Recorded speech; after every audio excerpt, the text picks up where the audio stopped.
Welcome back everybody to Forza Horizon 5, and today we're taking a look at the 2022 Hyundai Ioniq 6. So this is a vehicle that is all electric.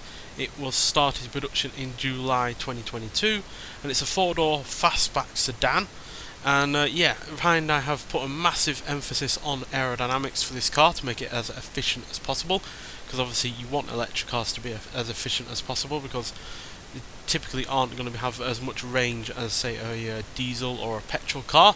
So you have to make everything as efficient as possible, be it in terms of the rolling resistance, to the aerodynamics, and to how the batteries perform. So in the respect of aerodynamics, this has a drag coefficient of 0.21, which is incredibly low. Most cars typically have like 0.28, 0.29, something like that. So yeah, to get 0.21 out of a car that is hardly small is massively impressive, quite frankly. And it's one reason why this car has such a long range on its battery. But obviously some other elements working there to help it have the long range that it does. The main reason why it says aerodynamic is the rear end, which, as you can see, is very slick. It's got a very low profile to it. Looks kind of like a 911 to me at the rear end, to be honest. But I do like the fact that the brake light is incorporated with the spoiler. The spoiler itself looks like something from an 80s 911, to be honest. Then you've also got the wheels, which are incredibly aerodynamic. Then you've got the front, which is going to channel a lot of air through the vents and whatnot, but it's so smooth and so rounded, the headlights and the bumper and the bonnet and whatnot, that it's just having air going all the way around it, and you're not punching through the air. It also helps that you've got door handles that are integrated into the doors, and I like the look of it, to be honest. It's not the best looking version of the Ioniq. I certainly prefer the look of the Ioniq 5, which I really would like to be in a game, but as futuristic as it looks on the outside, they haven't tried to make it overly futuristic on the inside. Now granted, it does have a lot of electronic screens and whatnot, but it still has plenty of buttons, as you can see, for your climate control and your aircon and whatnot. And then you've also got buttons for your windows and locking the doors and whatnot. So still a fairly decent amount of buttons in here. But you do have the the numerous screens, but you also don't have a stupid shaped steering wheel like the MG Cyberster has got going on. So it's as futuristic as it is in some regards. They've kept what works in this, and at the end of the day, a proper steering wheel like this works far better than the kit lookalike steering wheel that's going on in the MG. And got a decent amount of legroom in the rear as well. As you can see, because it's been a battery car, it's obviously going to have a flat floor. You've got no transmission tunnel or anything like that to deal with, and loads of legroom in there. Not sure if you're going to have the most amount of headroom though, given the fastback styling, but it still looks plenty capacious. Fortunately, I can't show you the boot. I'm not sure why that's not available, as you see here, but I'm sure it's plenty spacious going on in there. So it might well have a frunk as well, but again, not quite sure because it's not showing it in the game. But still, there's 3 different versions of this car you can have in terms of power output and drivetrain. So there are 2 rear-wheel drive versions, one producing 149 horsepower and another producing 225 horsepower. They both produce 258 pounds-feet of torque, but this is the top of the range version.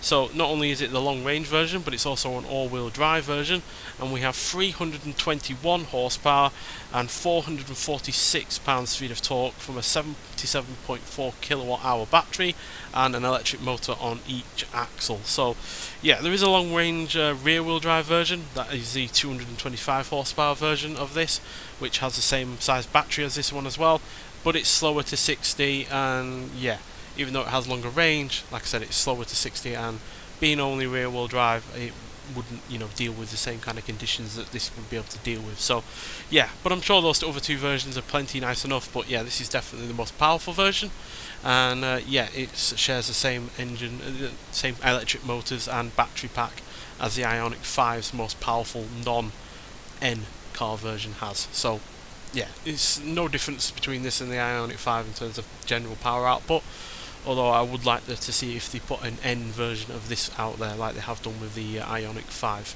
But nonetheless, let's get out onto the open road and see what this car can do. Right, here we are at the drag strip, so let's see what this car can do before we hit the speed camera, and then we'll get it around the track. So yeah, being an electric car, the power is there pretty much all of the time, which is always a good thing. But I like the fact that this has gone for a more mid-range level kind of power.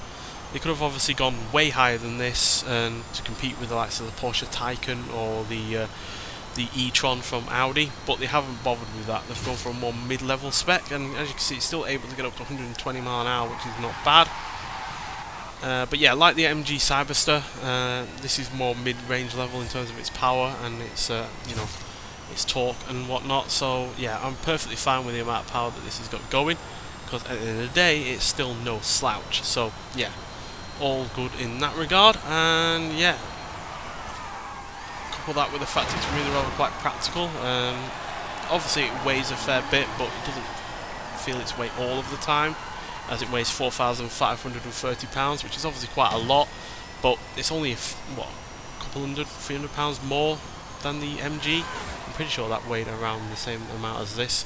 Let me just quickly check as we get into rivals. So yeah, we're in high-end B class, which is pretty decent for a car of this level of power, and as you can see, the stats are fairly good. Yeah, the MG Cyberster was 4,376 pounds, so despite this being a saloon car and obviously a larger car, it's not that much heavier than a sports car at the end of the day. So yeah, I feel like Audi, Hyundai have done a lot better job of keeping the weight down than MG have. But as you can see by the stats, the launch, acceleration and the handling are all fairly good. Braking could be a little bit better, but again, it could be the weight that is really dragging that back, because you have a lot of momentum when you have a lot of weight, and yeah, therefore you need much bigger and much better brakes to slow yourself down. And the top speed is decent, although not remarkable. Better than some EVs that typically top out at 99 or 100 mile an hour, but nowhere near as good as say the MG or the Audi or the likes of the Porsche Taycan. So yeah, but nonetheless, let's hear what this car sounds like, and then we'll talk about it some more.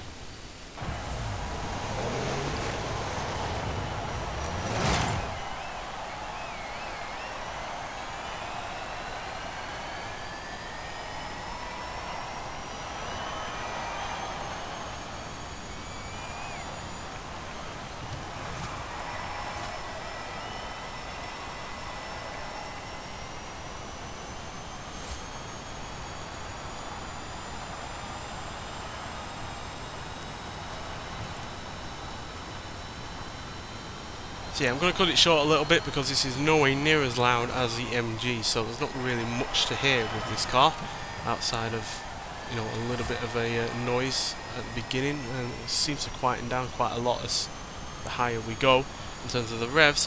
But still, it's pretty good in terms of acceleration, considering its weight and the fact it's not got the most amount of power. 0 to 60 is dealt with in 4.3 seconds. 0 to 100 is dealt with in 11.6 seconds, and it will go to a top speed of 126 miles an hour, which is fairly decent.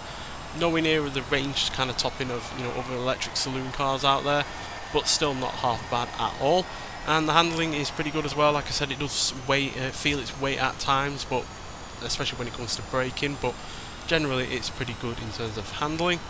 And as you can see, it's more than capable of holding in there around that corner at more than 100 miles an hour. Which is good to see.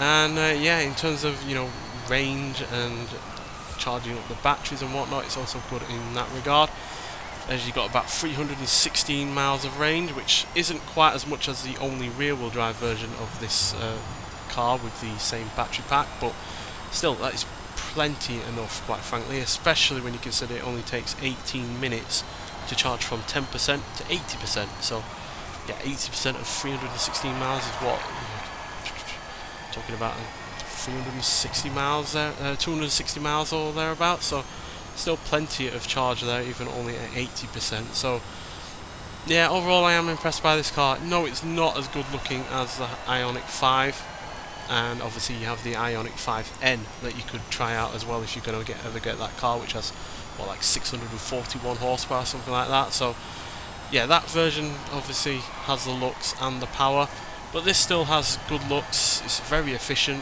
Its drag coefficient is way less than the Ioniq 5, which is obviously a much bulkier kind of looking vehicle.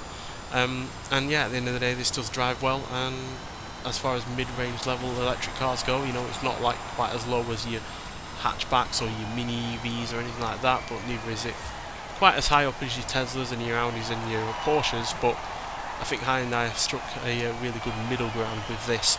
No, it's not the best looking car, especially from the front. It does look a little bit plain, but I do like the rear, I do like the side profile, the wheels look good, the interior looks pretty nice as well, especially in terms of the amount of room that's going on for it. And at the end of the day, this is going to go plenty of miles on a single charge, which is at the end of the day all you can really ask for. But yeah, you can get this car by getting 80 points in the overall festival playlist, so it's not just for 1 month, it's for the entire, well, not 1 month, 1 season, it's for the entire, every season that's in the current series. So you've got plenty of time to get this. I just basically did everything in the current season just to get this car. It took a while, but yeah, really worth it to get it as early as I have. Normally I wouldn't be able to get an 80 point car until at least the second season had kicked in, but yeah, felt like this was well worth getting, and yeah, it's not disappointed at all, quite frankly. Nonetheless, so thank you for watching, and I'll see you in the next one. Bye.